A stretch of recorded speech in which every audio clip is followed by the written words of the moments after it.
Hello, everyone, and welcome to A Balanced Life with Dr. Jacquie. I am so thrilled that we are embarking on 2023 together, and boy, oh boy, do we have some tips and tricks for you as we really try to figure out how do we go and get to where we believe we need to be.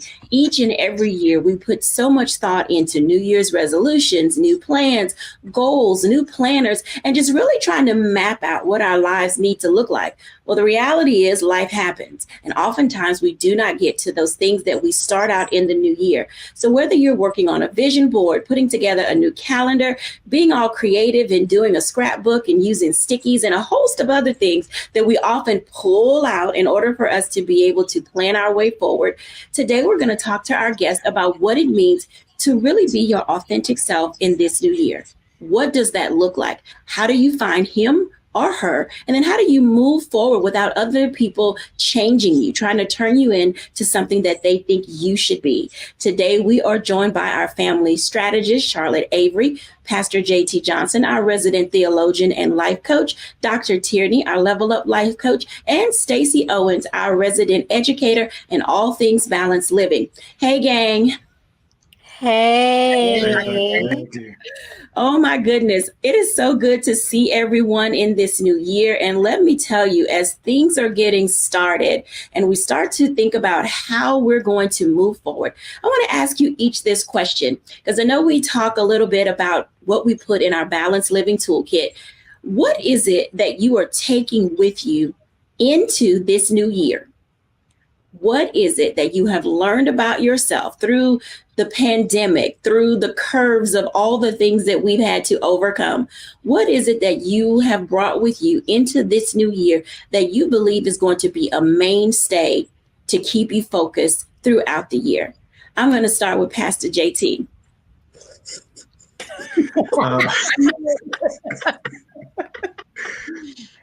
I will say for me, it's patience. One of the things that I was guilty of was just running frantically. And during the great pause or during quarantine, I really realized that I myself had become a hamster on his own created wheel.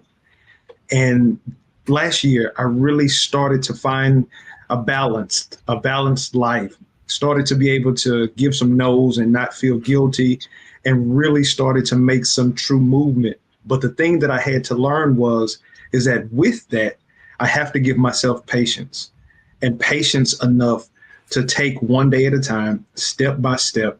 And if we don't get it done today, know that if God gives us grace for tomorrow, he has given me another opportunity to take a stab at it again. So patience. Absolutely. What an excellent word to put into your toolkit. Stacey Owens, what about you? See, here I come coming behind him today.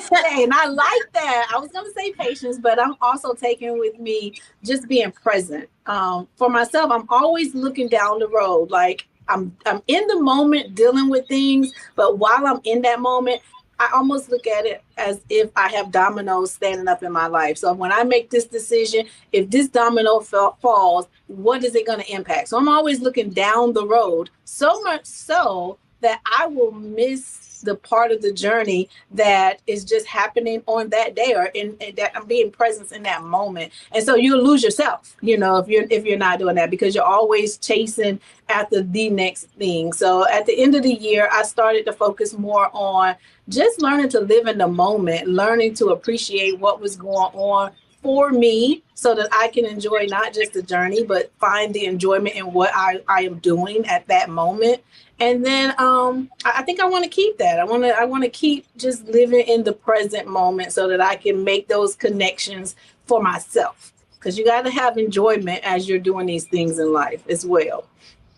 Absolutely. I think that being present is a really great word to add into your toolkit, because as we stated, many, many times before, you don't want to become guilty of comparing yourself with other people. You don't want to get in that space of being discouraged because you're not being present in the moment. Charlotte Avery, what say ye?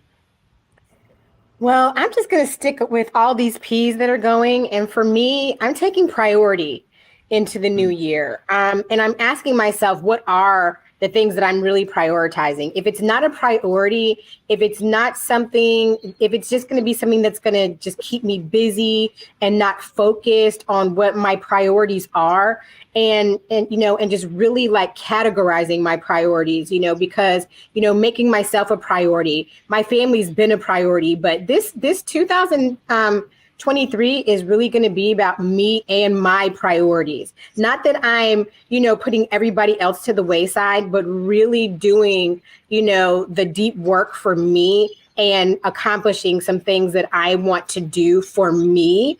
That not necessarily entail, my husband or my children, but things that are going to be as a part of my personal growth.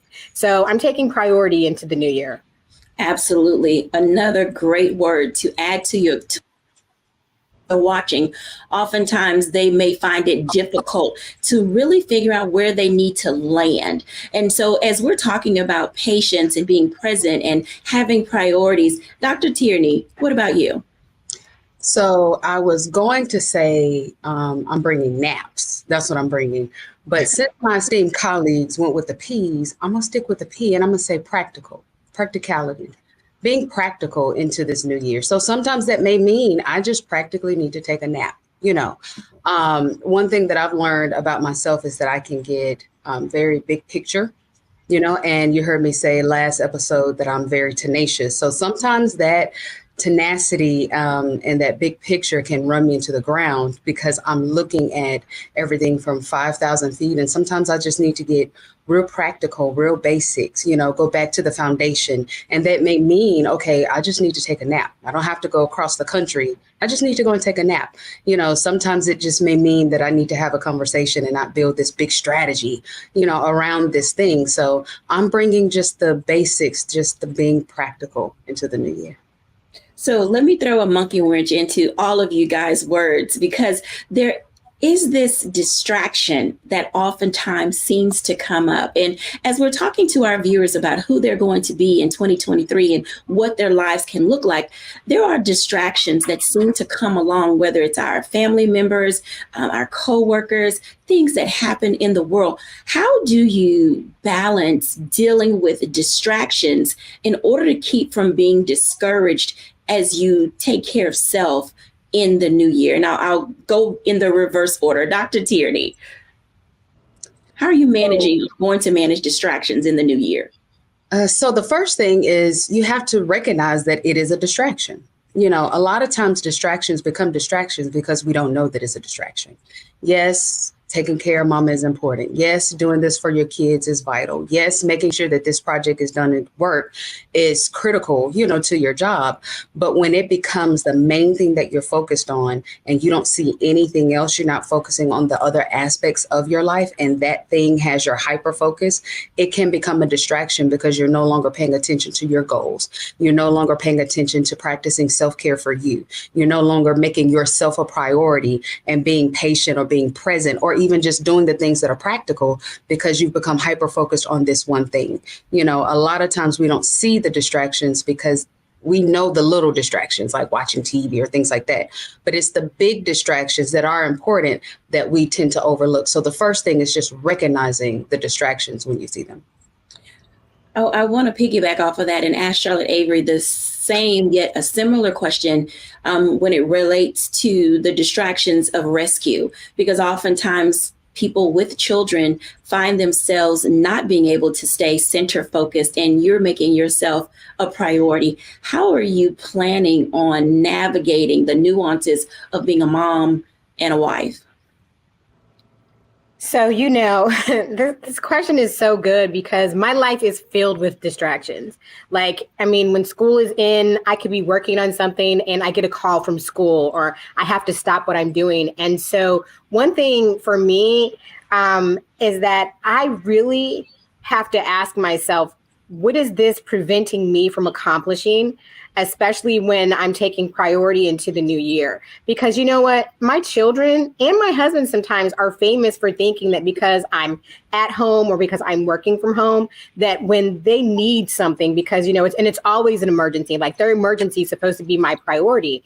And I've let them know, your emergency is not my problem unless it's like life or death, right? Like unless the house is burning down or you're dying, you know, it's not my fault that you forgot to do something or you forgot to take something. So one thing that is really exercising my voice and my power of no, and saying, you know what, this is a distraction. I allotted, you know, a certain amount of time to get something done that it was a priority for me. And I have to ask myself, do I need to stop what I'm doing to focus on this person and their need?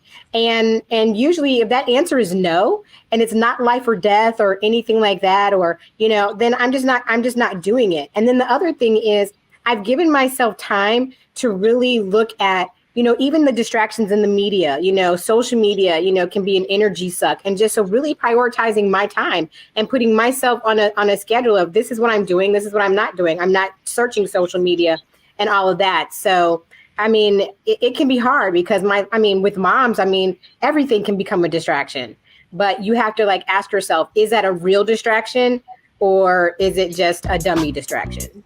It's really interesting. When we come back after the break, I want to dialogue about this just a little bit more because we do get in that space of not being able to really determine what's a real distraction and then what's just taking out air and energy from what it is we need to be doing. We'll talk about that a little bit more when we're back after the break.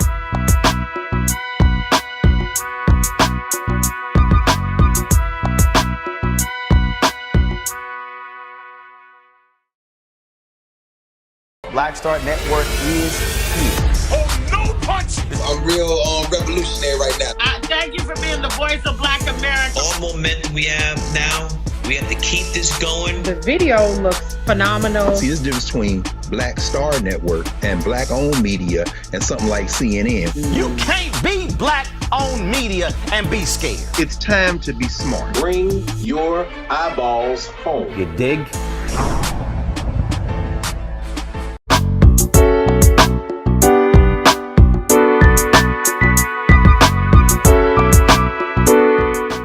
Welcome back, everyone, to A Balanced Life. And as you can tell, putting you on the priority list is extremely important. You have to be present. You want to prioritize. You want to make certain that you're exercising patience. But in addition to that, things need to be practical. But even in all of that, when you know what you need to do, you have a plan and a direction, there are distractions that have a tendency to come in and just really remove us from anything that looks like the plan that we had.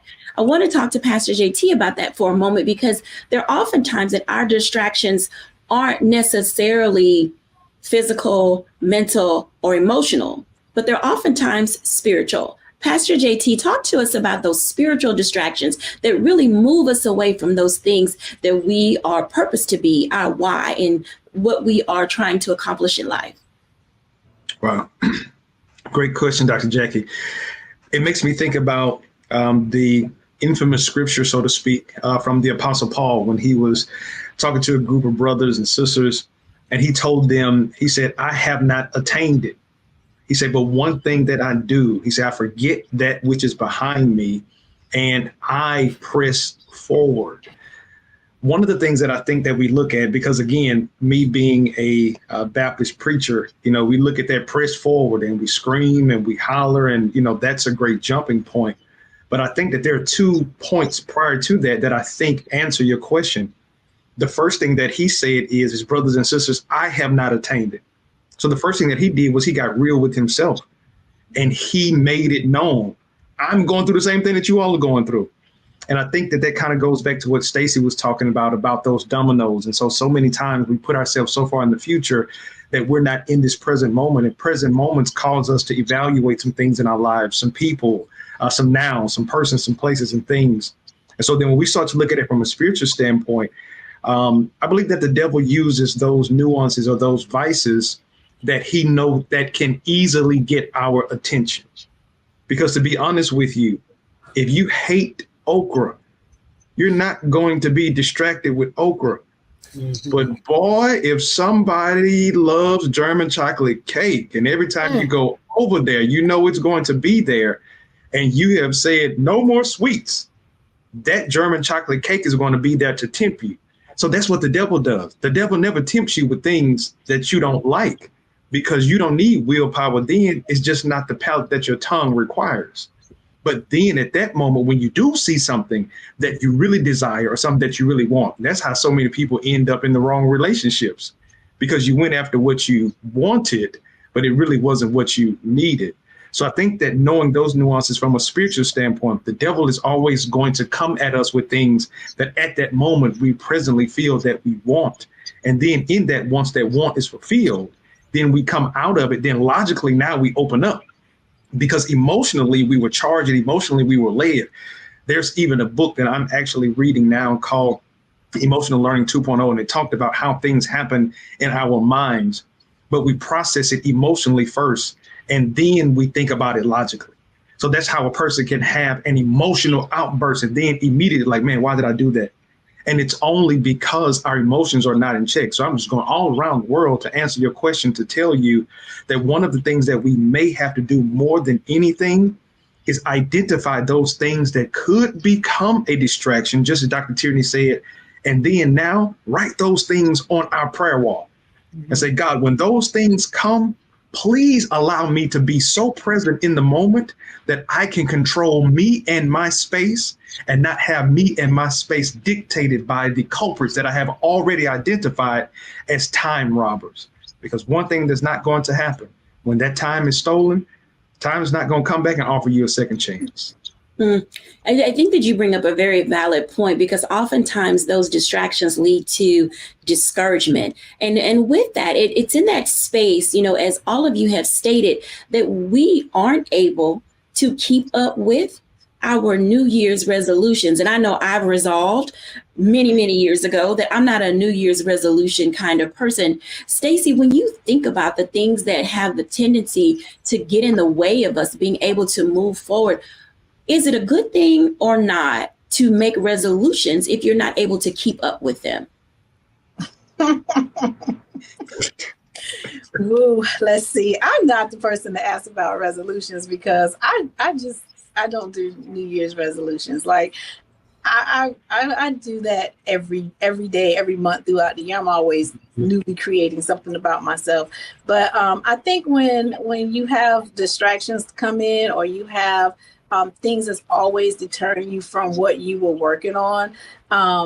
I know I'm in that space myself right now. I love what Pastor JT just shared about how you're tempted with the things that you love. And when you are a person like myself, I'm a nurturer, and I have a lot of people who are plugged into me. So it seems like right in the middle of my biggest projects and my biggest thoughts and my biggest dreams, everything falls apart for my children or for my family members. And they look to me to be the person to correct their issues. And being the nurturer that I am, in the past, before I became present about this, I would always be hopping over to help somebody else. So now what I do is I like to, just now that I have a better awareness of that, I like to tap in and take 30 seconds to ask myself, is this a problem that I can really solve? Or is this an issue that's really for me?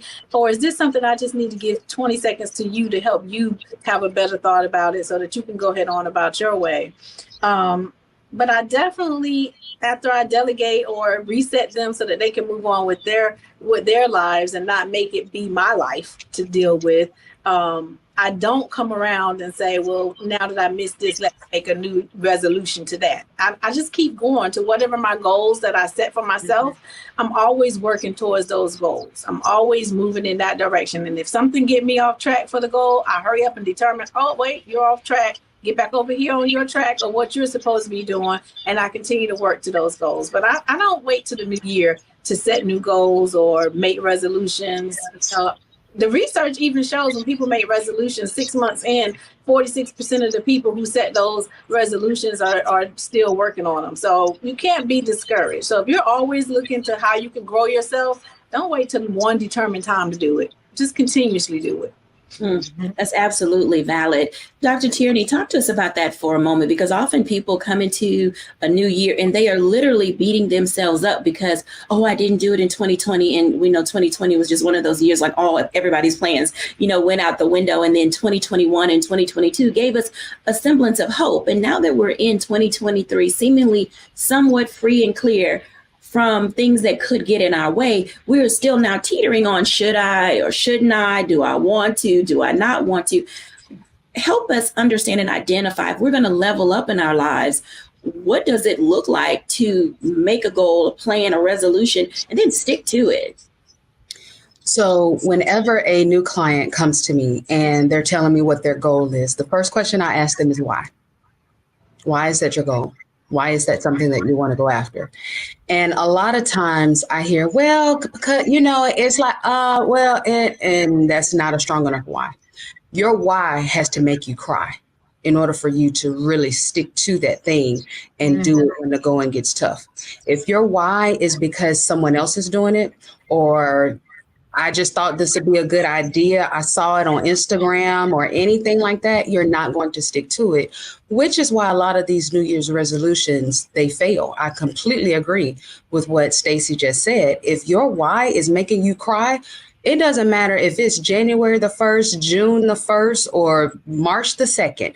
It doesn't matter. You would get started right then because you would not be able to go another moment without going after that thing. So that's one of the first questions that I ask people when they come to me to say, hey, here's my goal. Help me reach my goal. The second thing that we then begin to talk about, and I've said this before, is kind of who are you? Who are you? Because some of the things that we may be going after setting goals for may not even be connected to who we are. I absolutely love the way that Beyonce is built, shaped. She's beautiful. That's not my ministry. That is not my body. I cannot sing like Beyonce. My body is not shaped like Beyonce. So why am I going to set a goal that I want to sing and dance? No, that's just ludicrous, but it's the same thing with the goals that we set in our lives. If you know that the sight of blood makes you queasy, then why are we going after, our degree to be, a medical doctor? Or, we have to be real with who we are before we can start outlining the goals of what we want to do. So that's kind of the 1-2 punch when talking about entering into either the new year or whatever season that we want to go in terms of setting our goals and actually accomplishing them. That's very interesting, because when you were talking, I have to ask Charlotte this question, because stick-to-itness is a part of the reason why, in addition to your why, people cannot sustain, attain, and maintain that New Year's resolution. Charlotte, what is the value in stick-to-itness, being able to stick with something once you've, made up your mind that is where you need to be headed? When you can be laser focused and you're really trying to get to the end goal, I mean, there is just so much joy and accomplishment met and felt when you really stick to it and you do the hard work and you say, okay, no, I'm going to sacrifice this time so that I can be laser focused on doing this.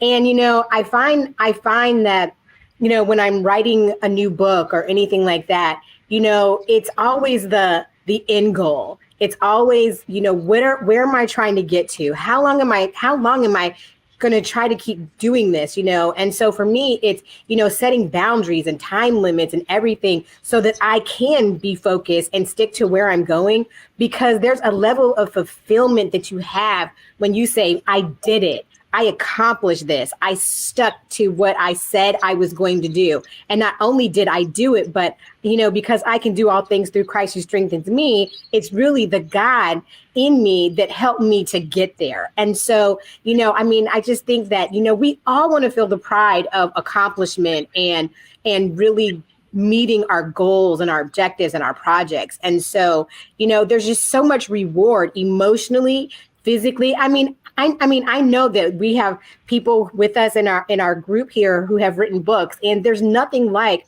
the accomplishment of saying, I'm done, I did it. And that's what I always want to feel. And I always get an endorphin rush, when I said, what, it is finished, I'm done. And I just think everybody deserves and needs to feel that, because once you felt it once, and once you do it once, you can do it again. I think that's an excellent segue as we go into the break. When we come back after the break, some people are assigned to us and some people are attached to us. And in the new year, it's important to know the difference. When we're back after the break, we're going to talk about who you with. We'll be back in a moment.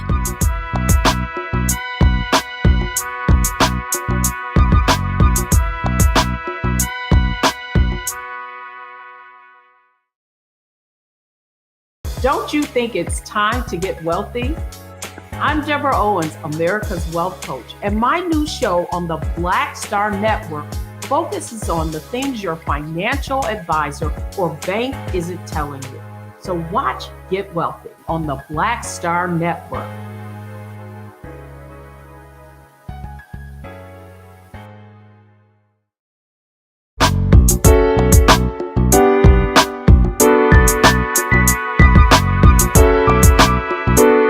Welcome back, everyone, to A Balanced Life. And oftentimes, who you with determines how far you can go. And I'm going to bring in Dr. Tierney to talk to us about that for just a moment. So, Dr. Tierney, there are people in our lives who are assigned to us, and there are people in our lives who are attached to us. Talk to us for a minute about being able to understand the difference and just how far it can take us if we make the right decision. Absolutely. I believe that was Lil Jon and the East Side Boys who asked that question, who you with, who you with, who you with, get crunk, who you with. They were onto something, because who you are with, who's going along this journey with you is vital. I literally dedicate an entire chapter in my book just to talk about this one topic. When you are with the right people who are assigned to you, that creates an iron sharpening effect. You're going to make them better. They're going to make you better. And the both of you together in partnership, relationship, community, whatever it is that interaction is supposed to be, it's going to excel. But when you are just with people who are attached to you, they're riding your coattails, they're just there, just hanging on, they are sucking you dry. They are taking and distracting from your gifts, your talents. They are probably your biggest distractions right there. When we have people that may want to just go with us, but are not willing to help carry the weight and support the mantle that you have on your life, and vice versa, you're carrying the one that they have on theirs, then that can be a catastrophe. Seriously, even in the professional sense, I tell people I can tell just as good when somebody belongs to me. I don't say it at the beginning of our, the free session that I give, to my clients, because it can kind of weird people out. But I can tell within the first 10 to 15 minutes of talking to somebody if that person belongs to me, if they've been assigned to me, or if they're just trying to attach themselves to me just because, oh, that's Dr. Tierney. Oh, I want to get to know her. I want to know who she with, because then whoever she with, then I have access to who they're with. And those are not the type of relationships that you want to be forging. So you absolutely, positively have to take a look at your circle and see who you are that want to just be attached to you, or who's assigned to you. And understand that somebody that might have been assigned to you in one season might only be attached to you in this new season. So you have to, again, make sure just because they've been in your life for 10, 15, 20 years, that don't mean that they're supposed to stay for this new level, for this new journey that you're going into. Absolutely true. And this is where I bring in Pastor JT, because we often get confused in the faith-based community when we talk about who's assigned to us and who's attached to us. Talk to us about that for a moment so that we can help our audience, those that are watching, who are people of faith. Oftentimes they value what we say and how we say it, and oftentimes we can't get it because of the messenger. So I'm asking you if you can help us identify and kind of ascertain who's assigned and who's attached. Right.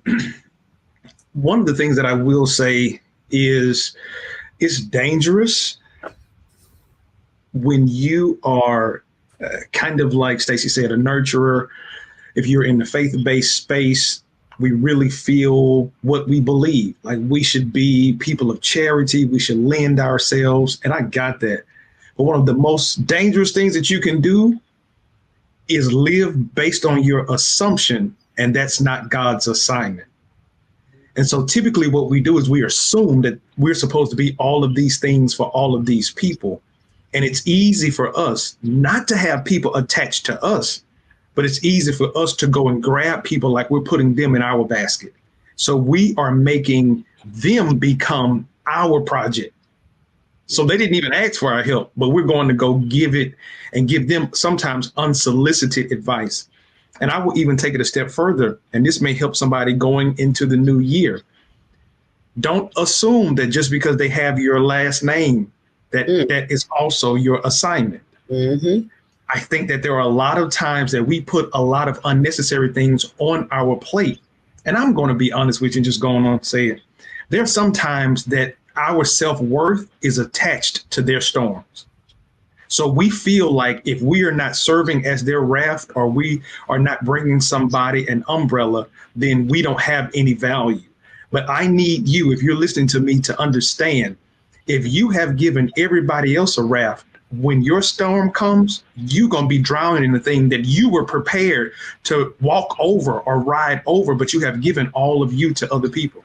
Kind of like what Jesus said. So I want to take it back full circle, since I am the resident theologian. We always say, what would Jesus do? And so many of us, we know church and we don't know Christ. There's a whole bunch of things that we do under the guise of what religion tells us we should do, that Jesus is in heaven like, man, why y'all even worried? I'm not even worried about that. Why y'all worried about that? Jesus told us about the danger of casting your pearls before swine. There are two sides to that coin. The first side is you are casting your pearls to somebody that, one, can't even understand the value of it. So if they can't understand the value of it, they're not going to absorb it the way you think that it should, which is now going to leave you with a guilty feeling, or you're going to be upset and frustrated that they did not apply the value that you gave to them, or the pearls that you gave them. But this is the second. Oh, okay, let me add on to that, because sometimes we give people pearls out of season. It's almost like if you have a 6-month-old baby. Why would you give a 6-month-old baby a book that teaches them how to drive and they don't even know how to walk? We are now forcing people to take on information or take on our pearls when they are not even ready. They haven't even graduated to the place where they can handle cubic zirconia, let alone a pearl. But this is the most important thing. If we continue to cast our pearls before swine, when somebody really needs our pearly wisdom, we're going to be empty and we're not going to have anything to give. So I think, coming from that religious standpoint, I would say take it from Jesus. Jesus walked out of his own neighborhood, and the Bible said he walked away sorrowful because he saw that there was a need in the community, and he had the power. He was the juice. He was the juice man. But because they didn't believe, he had to shake the dust off of his feet and move on and go to a group of people that wanted what he had. So before you get bogged down and putting your feet in dusty situations, and the rain comes and that dust now becomes mud, and you get cemented in a place and in a season and in a village around people who are draining from you rather than pouring into you, shake that dust off your feet and walk according to your assignment and not your assumption. I think that those are very clear indications of what both of you are saying as to why we need to stay focused on who we are so that we know where we're going and who we're taking with us. Dr. Tierney. I want to highlight something that my brother just said, and I want to make sure everybody heard this when he said about the people that having your last name may not be, the people that you are assigned to. Oftentimes we get tripped up in this whole thing of the people that are attached to us or the people that are assigned to us, because we think that just because we have the same last name, we come from the same background, we look alike, sound alike, et cetera, then of course you're assigned to me. But honestly, I can tell you the people that have been truly assigned to me, they don't look like me. They don't share my history, but they share my destiny. Where you're going may not look like where you think you're going.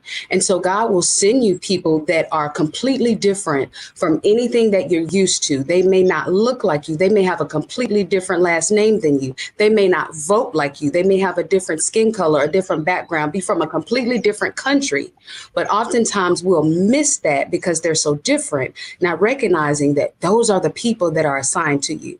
Those are the iron sharpeners that's going to help you get to your destiny. So don't overlook your assignment and the people that are assigned to you, because you're judging the people based on your history. Okay. The people that may share history with you may not share destiny with you. It's very interesting. And I definitely want to applaud you both for laying that foundation to help us identify and understand how that can look. And I want to ask Charlotte Avery, as well as Stacy, this question, because when it comes to our children, there's a level of disillusionment about who is attached to you and who is assigned to you. And, just before we rounded out, 2022, we had a series of deaths among people who were considered friends.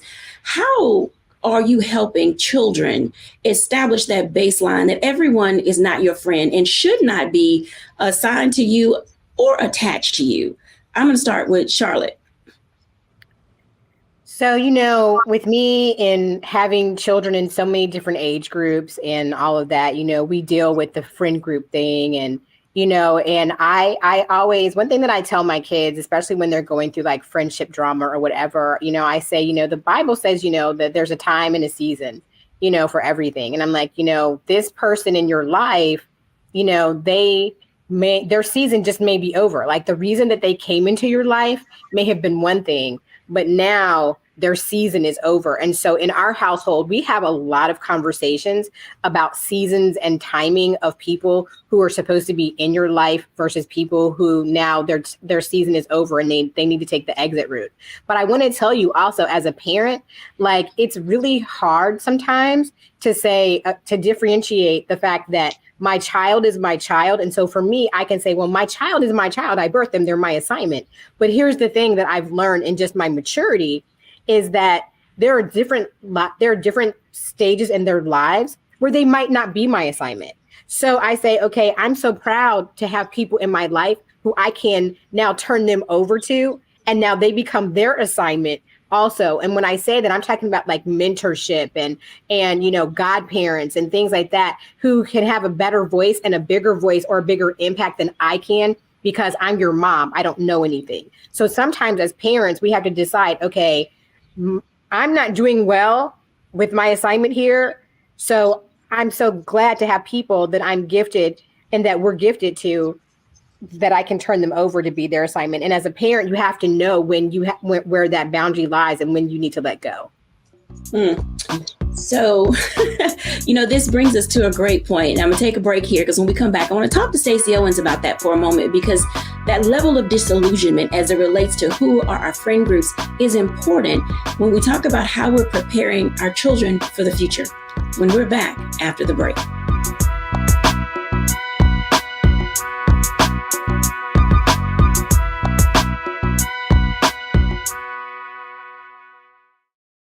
When you talk about blackness and what happens in black culture, we're about covering these things that matter to us, speaking to our issues and concerns. This is a genuine people-powered movement. There's a lot of stuff that we're not getting. You get it, and you spread the word. We wish to plead our own cause. Too long have others spoken for us. We cannot tell our own story if we can't pay for it. This is about covering us. Invest in black-owned media. Your dollars matter. We don't have to keep asking them to cover our stuff. So please support us in what we do, folks. We want to hit 2,000 people, $50 this month, raise $100,000. We're behind 100,000, so we want to hit that. Y'all money makes this possible.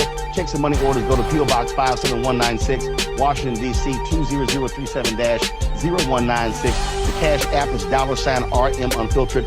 PayPal is R Martin Unfiltered. Venmo is RM Unfiltered.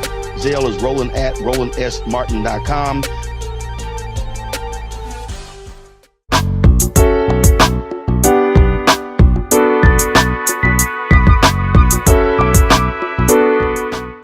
Welcome back, everyone, to A Balanced Life. And we ended our last block talking about who's assigned to us, who's attached to us, and who we're with. But a part of that is this disillusionment of who are our friends? How do we select them? How do we release them? And Stacey, you being an educator and running schools, how do you, as an educator, help draw the line or help our children establish a baseline for who's a friend and who is not? Wow, that's a loaded question because, kids, when you start talking about season, reason, lifetime, right? That's what we all sort of base our categorizing of how people are attached to us and knowing when to let go, knowing that they're just here for this reason and all that. That sounds good as an adult. But a lot of children, they're at that basic level of understanding of friendship. They just want somebody to play with. They just want somebody to talk with. They just want someone, to interact with. And a lot of times the biggest argument on the playground is today we're best friends until we say something that we don't agree with each other. And then now we hate each other and we're not friends. And we go through this dispute. And then before lunchtime, we're back friends again.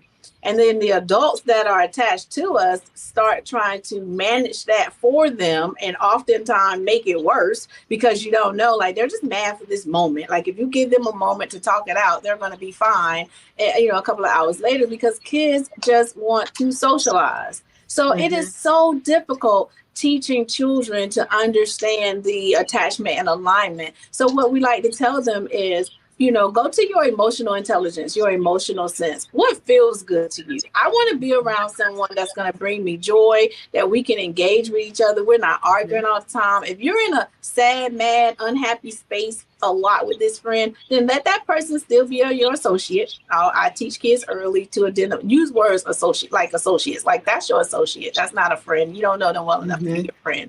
So get some meaning to defining those levels of friendship. Here's my associate, someone that I interact with, right? Start with that leveling and teaching them how to differentiate those different levels of engagement with people. And then when you're with someone who's bringing you lots of joy, continue to be with them. When you find yourself with people who you're fussing with, they're hurting you or they're bringing you those low vibrations, let them still be your associate, but go find another group. Start identifying who you can attach yourself to that's like-minded, that's doing the things that you enjoy, that's not making you make decisions that your gut is telling you not to do, but you're trying to do it just because of them. I think if we start at that basic level with kids, that usually helps. Now, when I start moving to my personal kids, see, those jokers are a little older now, right? So now they're young adults. Now, they're calling and they're saying, Mom, this hurt, this partnership, this happened, this happened. Now I'm like, okay, now you need to realize that person isn't assigned to you. A person that's assigned to you, they're going to come in, just like Dr. Tierney said, they're going to help, propel you to your next level. They're going to talk like you. They're purpose driven like you. Your language is going to be the same. They're going to be bringing things that like, how did you even know that about me? How did you even know that was a need of mine? God has placed every person in my life that was an assignment for me. I knew they were an assignment because they were coming to me and telling me stuff that I was dealing with. I was dealing with this thing and I needed an answer. And oftentimes they were bringing me the answer. And I knew that it was like a give and take in the relationship. I was giving and taking, and we were both progressive. Right. And then I figured out those people who were just attached. I have to tell my daughter all the time, that's those people who just take from you. So can you recognize when it's a one-sided relationship? They're attached to you because it's something that you need, and it's okay. But we often fall out of love with ourselves when those people who are attached to us fall off. And then we start thinking it's our fault that they fell off. And it's the hardest thing to teach my adult kids, like, their season with you is just over. You don't have to say it's anything that you did wrong or whatever. You just have to recognize, I hope they got what they got before they left, because now that's over. So, I think with kids, just keep it simple. And with young adults, start putting the whole purpose to it. Can I add one thing to that too? Sure. If it's okay. I think too, for young people, especially when they've been in relationships or friendships for such a long period of time, sometimes our children can feel like, well, if I leave this group of friends or I'm no longer friends with this particular person, that I'm abandoning them. Well, I don't really think it's, I try to make my children understand it's not abandonment as much as it's necessary for your self-preservation. Because the reality of it is, sometimes people want us to stay in relationship with them for attachment when it's really hurting us. And so, it's hard sometimes to help your children look at, you're not abandoning this person, but what you're doing is self-preservation for yourself. And so just teaching them those lessons of knowing the difference, because that can even be hard for us as adults. So imagine how hard that is for, elementary school kids and hormonal middle schoolers, and then high school is on a whole nother playing field. So well, absolutely. Those three areas that you just mentioned, Charlotte, are that directionality that I don't think sometimes we put a comma or a period in as adults in their space, because we have playground friends, we have bus rider friends, we have walk home with friends, we have friends from cheer, friends from sports and athletics. Mm-hmm. And so all of these people play different roles in our lives. And so oftentimes we do forget that you are just there because we are attached, if you will, because of our activity. We are attached because we make good grades and we're all in honor society together, or we all cheer together. But the reality is you wouldn't be someone that I would go to lunch with. You wouldn't be someone necessarily, that I would hang out with after school. And so I think that helping children, young adults and adults identify the difference in how these relationships work can help us also determine how to ease out of those things that seemingly hurt us because we weren't really clear on the boundaries associated with that relationship. So when we think about those things related to relationships and how we ease out of them, coming into 2023, there are some people we need to leave behind. And so I'm going to ask each of you, rather than citing a person, what character traits or personalities have you left in 2022 and just are not going to deal with in 2023? I'm going to start with Dr. Tierney. Not necessarily who you with, but who you leaving behind. I would have to say selfish people. And I'm not saying selfishness from the terms of like not sharing their things or their possessions, but emotionally selfish people. Mentally selfish people. Anytime we get on the phone, we're only talking about you and what's going on with you. And you don't have the capacity to be compassionate, sympathetic, empathetic, to stand with me in my situations, because everything has to be about what's happening, with you. These are often people also that when you talk to them, oh, girl, let me tell you what's going on now. And this was happening. And it's like, oh, and it's draining because it's draining everything out of you because the relationship is not reciprocal. Because it's very one-sided in that emotional, mental, space, and they're not able to be supportive because they're very selfish and they may not realize it. They may not know, but though that's who I'm leaving in back there. They can't go in 2023. I got too much on my plate, and we can't do that. Absolutely. Pastor JT. I would say non-believers. And I'm not talking about from a religious standpoint, because as you all know, all of the work that I do in the spaces that I float in, I'm with some people who don't believe the way that I believe. And they are some genuinely great people. I'm talking about non-believers, those that are pessimistic, that have no vision, that aren't believing for better. I'm only rocking with people who are believing for better, going after better, because I think going full circle and going back to who you with, there is a statement, I believe Jim Rohn said this: check your circle, check the 5 people that you are with. And if you're around 5 non-believers, you're going to be number 6. I'm only going to attach myself with people that believe like I believe, because then now when we sit and we have those conversations, we ain't draining. We're trying to find ways to pour into each other. So non-believers, 2022, I'm done with them. Charlotte Avery. I am leaving behind people who are takers.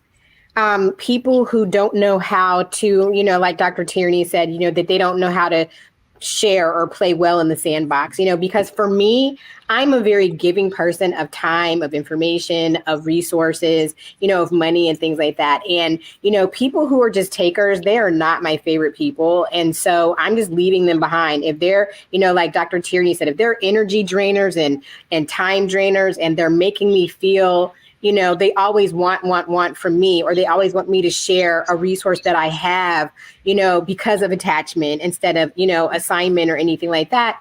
I don't have time for that. I don't have time for people who are takers.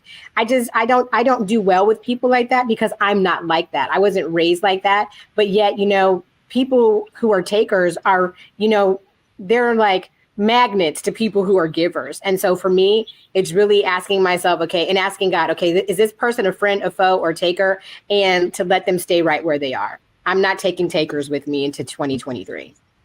Absolutely. Stacey. I'm leaving them ungrateful jokers behind because they make your vibration low. Yes, sir. When you're ungrateful, you got your blessings going on and you don't even see it. And then everything with you is just a problem. You're not thankful for the small things. You're always complaining and just don't ever find the good in what you're doing. So if we start to lead with gratitude and learn to be thankful for everything, even the small thing. If you don't have your bill money today because you just spent it all on your Christmas and now you're in January struggling, just be thankful that you still got the job. Don't come telling me about all the things that you knew that you shouldn't have done for Christmas. So grateful people, they take your vibration to a low level. So I'm looking for people who can find all the things to be thankful for, because the more gratitude you give out, the more things that come to you so that you can be thankful about. So if you don't want them to be selfish and takers and all that other stuff, let's start teaching them how to just be thankful. I think that up in there, Stacey. Girl. Did you hear her little hoop in her voice? Y'all heard her little hoop. She was about to go in. I heard it. Pastor JT, she might run for your money. Yeah. Let me tell you, thank you, everybody, because we're in this space and in this season, moving seamlessly right now into 2023, with being understandable in our way in which we approach the things that we do. When we come back after the break, I'll give my reflection.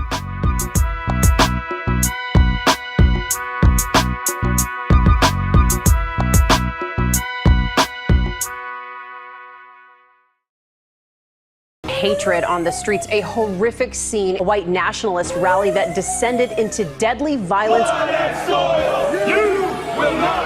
White people are losing their damn minds. As an angry pro-Trump mob storms the U.S. Capitol, we've seen We're about to see the rise of what I call white minority resistance. We have seen white folks in this country who simply cannot tolerate black folks voting. I think what we're seeing is the inevitable result of violent denial. This is part of American history. Every time that people of color have made progress, whether real or symbolic, there has been what Carol Anderson at Emory University calls white rage as a backlash. This is the rise of the Proud Boys and the Boogaloo Boys. America, there's going to be more of this. Here's all the Proud Boys, guys. This country is getting increasingly racist in its behaviors and its attitudes because of the fear of white people. The fear that they're taking our jobs, they're taking our resources, they're taking our women. This is white fear.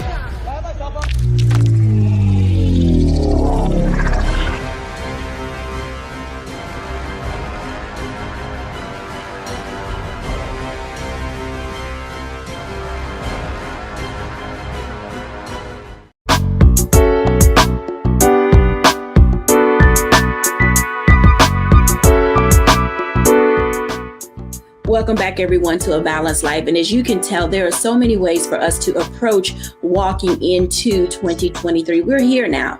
We have crossed over that mark, and we want to leave our mark in this new season of our lives. But a part of being able to do that is establishing some ground rules about who we're going to play with and who we're not going to play with in the new season. I literally saw a meme the other day, and it literally summed me up so well. I'm not difficult to deal with. I'm just not easy to play with. And I want people to know that about me, because I come from a place of good intention. And so as I move into this new year and into this space, I want to be surrounded by people who value themselves, who value other people, who know how to walk in love, walk in kindness, who can put foolishness to the side so that we can accomplish great things together. I hope that you have heard something today on our show, A Balanced Life, where you're saying, I got some new tools in my toolkit. I've got more things that I can load in my arsenal that will allow me to thrive and survive. Thank you all so much for watching. Bye now.